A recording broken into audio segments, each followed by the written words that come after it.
ঘরে মাঠে দিল্লির বোলারদের সাথে ছেলে খেলা করলো হায়দ্রাবাদের ব্যাটাররা। ইনিংসের শুরুতে ঝড় তুলেছেন অভিষেক শর্মা, 4 ছক্কায় ঘুম হারাম করে ছেড়েছেন দিল্লির বোলারদের, আর তাতে করে পাহাড় সম সংগ্রহ দাঁড় করিয়েছে হায়দ্রাবাদ।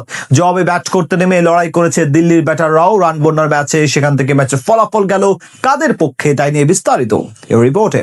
হায়দ্রাবাদের আকাশে এদিন বৃষ্টি বা ঝড়ের কোনো পূর্বাভাস না থাকলেও ঠিকই ব্যাট হাতে ঝড় তুলেছেন অভিষেক শর্মা। খেলেন 135 রানের এক অতি মানবীয় ইনিংস, যেখানে ছিল সমান 10টি করে ছক্কা ও 4 মার।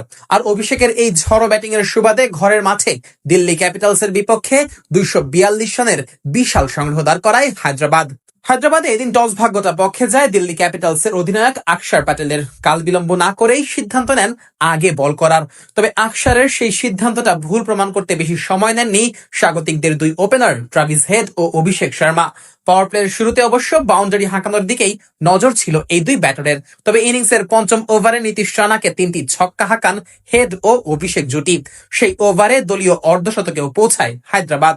আর ষষ্ঠ ওভারে 11 রান এলে পাওয়ার প্লে শেষে হায়দ্রাবাদের সংগ্রহ দাঁড়ায় বিনা উইকেটে 67 রান। ইনিংসের নবম ওভারে ব্যক্তিগত অর্ধশতকে পৌঁছান অভিষেক। 25 বলে 50-র দেখা পান এই ব্যাটার। তবে সেই ওভারেই ফিরেছেন ট্রাভিস হেড।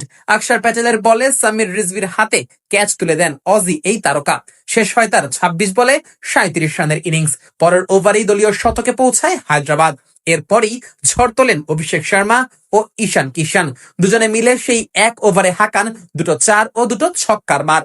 এরপর আর পিছে ফিরে তাকাতে হয়নি হায়দ্রাবাদকে। 13তম ওভারেই পূর্ণ করে 150 রানের কোটা। 15তম ওভারে প্রথম 2 বলে 2টো ছক্কা মেরে 47 বলে নিজের শতকে পৌঁছান অভিষেক। সেই একই ওভারে ফিরেছেন ঈশান।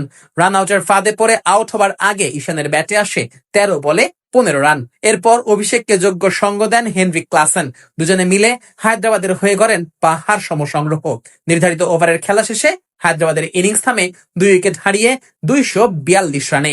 দলের হয়ে সর্বোচ্চ 68 বলে 135 রান আসে ওপেনার অভিষেক শর্মার ব্যাট থেকে। আর ক্লাসেন খেলেন 13 বলে 37 রানের ক্যামিও ইনিংস। জবাবে ব্যাট করতে নেমে শুরুতেই ধাক্কা খায় সফরকারীরা। লঙ্কান পেসার মাধুশঙ্কর বলে ফিরেছেন তারই স্বদেশী পাথুম নিসাঙ্কা।